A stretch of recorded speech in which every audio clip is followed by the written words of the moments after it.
After the chaotic scene at Monday Night Raw this past week with Vince McMahon making sweeping creative changes, will WWE's executive chairman be at SmackDown tomorrow night in Portland, Oregon? We got details on that. Plus, there were Fire Vince chants at the NXT taping this week. Fire Vince comments during a recent WWE The Bump broadcast. In addition to that, what is Endeavor's reaction to all of this Vince McMahon chaos and negative reaction online? We've got a plethora of details surrounding WWE's executive chairman. Speaking of NXT, we have the ratings for this week's episode on USA Network. WWE filed some very interesting trademarks ahead of what could be some sweeping changes to WWE television. Who produced Brock Lesnar's beatdown of Cody Rhodes on Monday Night Raw this week? Russell Crowe praises 2 stars in their WrestleMania performances. We got some details on the WrestleMania press and which stars actually stayed behind to promote WrestleMania this week. Big E talks about his future role in WWE if he can't return to the ring. And John Cena will be taking part in an upcoming WWE docuseries.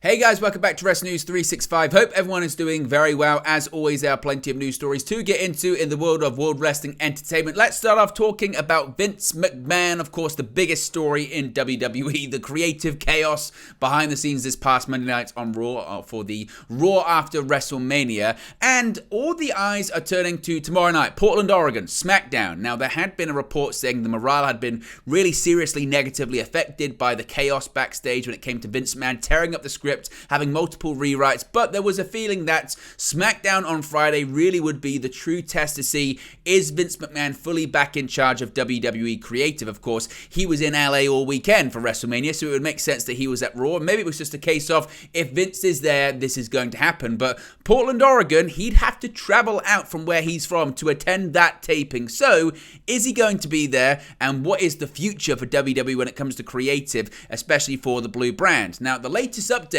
on the WWE status of Vince McMahon ahead of this Friday's April 7th episode of WWE SmackDown has now been revealed. As has been highly publicized by now, McMahon was backstage for Raw in Los Angeles this past Monday and made many changes to WWE creative plans right before and even during the broadcast. This caused a big hit to morale for talent, and now the question is whether it will become a constant thing and if there's going to be a consistency going forward with WWE's executive chairman being at the shows and tearing up the script. Speaking on Wrestling Observer Radio, Dave Meltzer provided the latest, saying, quote, "Everyone's wondering what's going to happen Friday. Is Vince going to tear up the show again? Is he going to come? Was it only because he was in Los Angeles? Nobody knows the answer. Either way, he's coming to Portland for SmackDown, he's tearing up the show, or he's at worst maybe going to stay in Connecticut and be in the production meeting remote, in which case he'll probably have less tearing up of the show.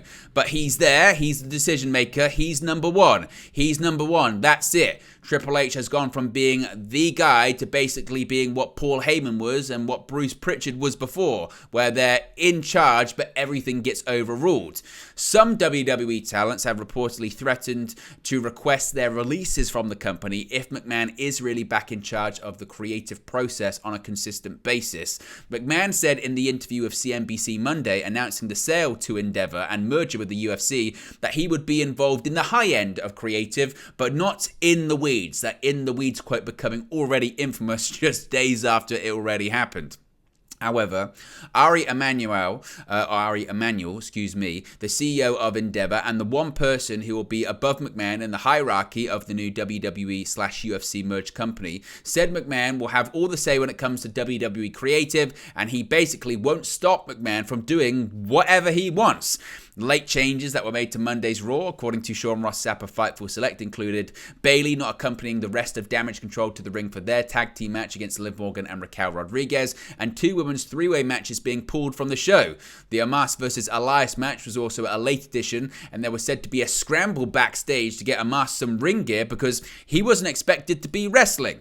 Now, it's not the only thing when it comes to Vince McMahon and this negative reaction that has bled across from Monday Night Raw this week. Vince McMahon's divisive return to WWE in recent months is now starting to spill over into its live audience's reaction.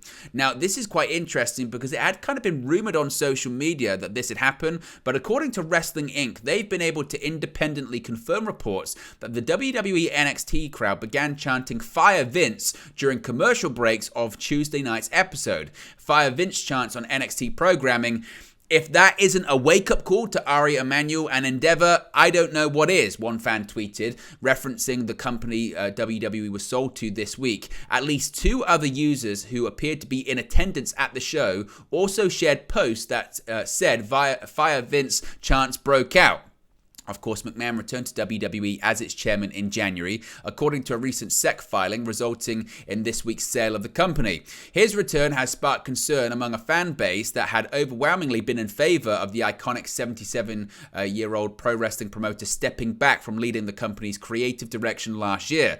McMahon initially announced his retirement last summer following the revelation that he made $17.4 million hush money payments to several women who accused him of sexual misconduct. In doing so, McMahon ceded creative control to his son-in-law, Paul Triple H Levesque, who took over as WWE's new chief content officer. But since the turn of the year, McMahon has brazenly retaken control of the company he built ahead of its sale to Endeavor, reclaimed his position as chairman, and has appeared more and more frequently backstage, culminating in reports that he took firm creative control of this week's edition of Raw, leaving many fans concerned about WWE's creative future. Now, it wasn't just NXT in the crowd and commercial breaks, which these Fire Vince McMahon comments actually were chanted. It's also been trending all over social media, and the WWE universe is seemingly furious with Vince McMahon. While Triple H remains to be the chief content officer after WWE was sold to Endeavor, Vince McMahon revealed that he would be more involved in the creative aspect, as I mentioned, on a higher level, but he wouldn't be in the weeds. However, he was said to be very hands-on and firmly back in charge after Raw this week. As I mentioned, according to PW Insider, there was a huge negative shift in morale among talents due to Vince McMahon's backstage presence at Raw. WWE wrestlers willing to speak on the matter said that it was like going exactly back to where they were before McMahon left last summer. Now, Vince's move did not sit well with the fans. Fire Vince, hashtag Fire Vince, has been trending on Twitter really ever since, and the fans are trying to get the 77-year-old fired from the company, which is going to be difficult considering he's in charge, although technically soon he doesn't actually own the company. The infuriated fans took it to WWE's The Bump live chat section in order to get their voices heard. The Bump is the home of WWE's superstar interviews. It's always on a Wednesday, and other live segments. They have a live chat, and yesterday fans decided to give them something they can't really talk about on the show. Tons of fans started spamming the chat with Fire Vince, which also has become a popular chant at events. WWE fans previously made their thoughts known during the latest edition of NXT. The crowd reportedly began chanting Fire Vince during commercial breaks, as I mentioned, of Tuesday night's episode. Now, again, is this going to really lead to anything? Well, if it expands more and more, you never know, but chants at an NXT show, spamming the Bump comments, I don't think WWE or Endeavor will particularly care about that. But what has been Endeavor's reaction to all of this? Well, fan reaction to Vince McMahon's reported return to WWE's creative has been universally negative. It seems the opposite may be true for the company's new owners. While Endeavor chief executive Ari Emanuel's comments on Vince McMahon's involvement in WWE would suggest that he is a key part of their vision for the company, it has also led to a lot of negative discussion given Vince's sexual misconduct allegations investigation last year. However, according to Dave Meltzer on Twitter, this type of reaction will not only not deter Endeavor from their decision, but will further motivate them on Vince's involvement in the company. Meltzer tweeted, quote, "I promise you, the fact there has been so much discussion, they will only see as a positive. If there was no discussion, they'd be shaking their heads thinking what went wrong. If it was a misfire, history will tell us. But right now, the reaction is what they wanted." When asked if they view overwhelmingly negative reception as positive, Meltzer replied, "Yes, to them, no reaction is negative. Strong positive and passionate negative are both considered positive." By the way, this is so basic stuff that I thought everyone knew. Well, very passive-aggressive from Dave right there, but it depends how negative it becomes. As I mentioned, despite reports suggesting that the new owners were pleased with work Triple H has done in Vince's absence and internal memos stating that the creative of the company would be unchanged, Vince has reportedly almost immediately gone back to his old post in Gorilla. As I mentioned, whether or not this is a full-time thing, tomorrow is really the key date with all of this. Of course, if we get any more details ahead of SmackDown tomorrow, we'll let you know. Well, and a bit of a development at the time of recording this video, some breaking news regarding SmackDown and the creator for the show, and it involves WWE's Chief Content Officer himself, Triple H. Now, we saw Triple H address the WWE Universe to kick off Raw this week, saying really nothing, that WWE wasn't going anywhere, nothing was going to change, despite the fact at the time things were actively changing backstage during the show, and it looks like he's going to be doing the same this week on SmackDown. WWE has announced that Triple H will be on tomorrow night's edition of SmackDown to, quote, address the WWE Universe. Of course, Triple H opened up this week's edition of Raw after WrestleMania show, where he gave a speech saying WWE was going nowhere following their sale to Endeavor. The show featured, though, many rewrites throughout the show as Vince McMahon was, quote, firmly back in charge of operations in Los Angeles. Friday SmackDown is reportedly, as I mentioned, seen as the big day for the company regarding Vince McMahon's role in creative moving forward. So, certainly going to be very interesting to see if we get the same thing. Even this, the fact that they would repeat the same speech, the same angle that they did on Raw, is very much a Vinceism. So this could be even the confirmation that, yes, Vince McMahon, he's right in the show. The NXT ratings this week, it wasn't just a Fire Vince chance that was developing at NXT. Now, in theory, one would expect that with Raw seeing a particularly big jump in the ratings for Monday night's post-WrestleMania show, the post-Stand and Deliver episode of NXT might follow suit. In reality, that was not the case, with Tuesday evening's rating actually dropping sharply week over week. Per show Buzz Daily and WrestleNomics, this week's episode of NXT averaged 555,000 viewers overall across its 2 hours, down 10% from last week. Approximately 170,000 of which were in the key demo most valued by advertisers, adults aged 18 to 49, representing a drop of 16% from the week prior. The latter number translates to a 0.13 rating in the key demographic, which ranked it number 42 for the day's cable originals. Last year's post-Stand and Deliver episode saw a viewership growth of about 1% from the previous week in total viewers, but down in adults aged 18 to 49, nearly a 3% slide. As far for the movement relative to a median for the previous 4 weeks on a rolling basis, the sharpest drop was women aged 18 to 49 with a 36% drop over the median. It was followed closely by female viewers aged 12 to 34, down 32%, and adults aged 18 to 34, down 31%. The only positive movement relative to the median came in adults aged 25 to 54, which saw a 3% gain. Even the normally loyal NXT viewership in the adults aged 50 plus demographic suffered, dropping 3% relative to the median. Again, it's going to be very interesting to see what the ratings are for SmackDown on Friday. Again, when it comes to all of this Vince McMahon involvement. Now, obviously, NXT, it's Shawn Michaels who's in charge at the moment when it comes to that. Shawn Michaels has already been a legend in the wrestling industry, but the Heartbreak Kid is still forging ahead, now serving as WWE's Senior Vice President of Talent Development, a role that has seen him overseeing the NXT brand. With Michaels at the helm, they put on Stand and Deliver's premium live event on April 1st, prior to WrestleMania 39, with the show featuring Carmelo Hayes defeating Bron Breakker for the NXT Championship and much more. Ahead of Stand and Deliver, Michaels briefly spoke to BT Sports' Ariel Helwani, revealing that he has no intention of returning to WWE television anytime soon with his current backstage role. Quote, "I'm not a big fan of being on TV," Michael said. "I love being behind the scenes for Stand and Deliver, for this push, and for some of the stories. We felt like it worked, but I'd rather keep that few and far between if I can." The former full-time world champion stated that he didn't enjoy trying to juggle his backstage duties on the headset with a live segment on NXT. Of course, in the lead-up to Stand and Deliver, Michaels made a number of televised appearances, getting involved in the Grayson Waller-Johnny Gargano storyline, as well as the Roxanne Perez injury angle. His latest appearance was on the March 28 episode of NXT, where he gave the go-ahead for Perez to join the ladder match for the NXT Women's Championship at Stand and Deliver. Indy Hartwell, of course, would go on to win the match, with Perez coming up short. As for Waller and Gargano's unsanctioned match, Gargano won via submission after just under 20 minutes, but Michaels was nowhere to be seen on screen throughout the event. Now, this is quite interesting, actually, because WWE's filed some interesting trademarks this week, and it could actually spill over into WWE television fairly soon. Filed on April 2nd, WWE has filed to trademark these following terms: Triumph, Pantheon, and Gruesome Twosome. All three terms are filed under various different categories such as entertainment, video game software, and action figures. While the terms themselves don't give much away, it's worth noting the only difference being Triumph, which is not filed under the clothing category, unlike Pantheon and Gruesome Twosome. What this is for, we don't know, but don't be surprised if those terms end up being used on WWE TV fairly soon. Now, of course, Brock Lesnar beat down Cody Rhodes to close out this week's edition of Monday Night Raw. And we now know who produced the segment. Per Sean Ross Sapp of Fightful Select, Michael Hayes was listed as the producer for this segment. Hayes has worked on many major segments in recent years and regularly works on matches and promos for Roman Reigns and The Bloodline. In addition to the other producers, as I mentioned, the Roman Reigns and Cody Rhodes promo that was produced by Michael Hayes. Rey Mysterio vs. Austin Theory was produced by Jamie Noble. Kevin Owens and Sami Zayn vs. the Street Profits was produced by Jason Jordan. The Seth Rollins promo was produced by Abyss, which I guess would have been quite easy considering Rollins said nothing.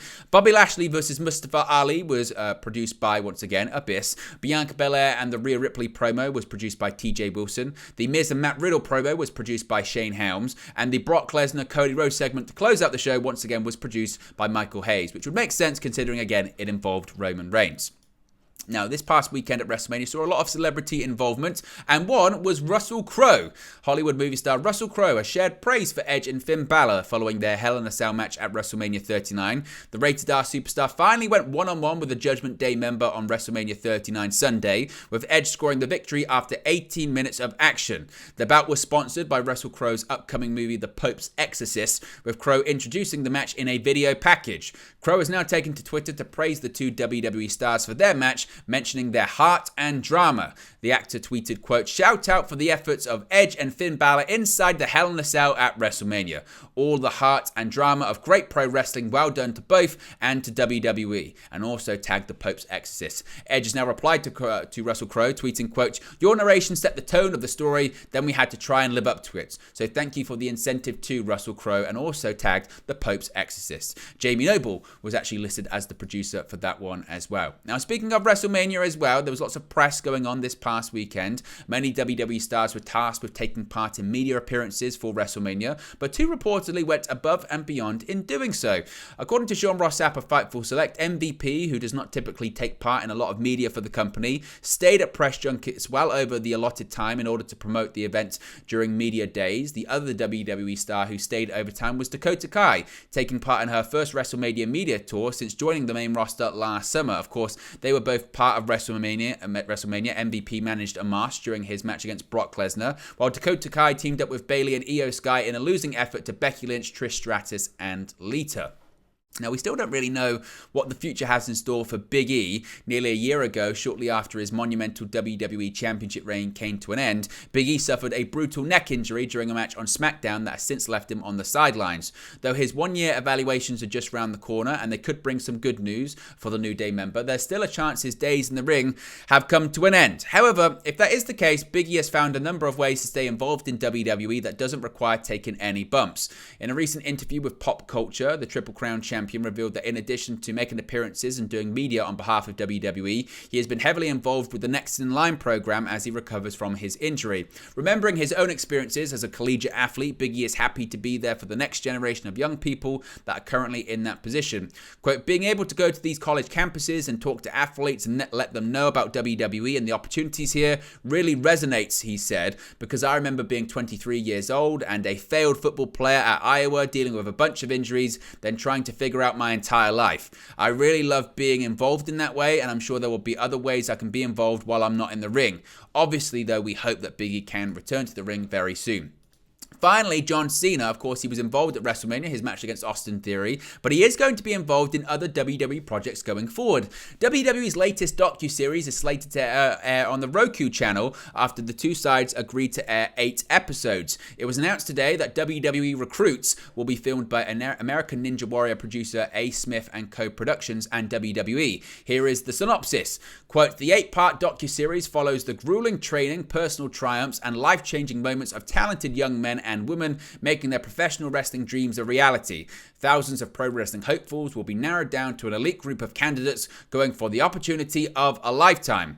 John Cena, Arthur Smith, Frank Sitton, Ian Mallahan, Dan Bame will serve as executive producers. The former WWE champion stated that he's excited for the show to give fans a different insight into the journey of how to become a WWE star. Quote, millions around the world watch and dream of it, but only a handful of extraordinary individuals can become WWE superstars. I'm so excited to bring WWE Recruits to the Roku channel and look forward to giving viewers an exclusive all-access perspective on how the WWE turns the dreams of talented young people into a reality. Cena, Triple H, Shawn Michaels, Big E, Bianca Belair and Ric Flair will all appear on the show. So expect more of John Cena, and it's going to be on the Roku channel. I don't know if that sounds very tough enough to me, but I don't know if it's going to be that. We'll have to wait and see. But there you go, guys. It's the latest WWE news for you. Be sure to smash a like on the like button. Be sure to subscribe, bottom right-hand corner. Let me know your thoughts in the comment section below, and I'll speak to you again very, very soon.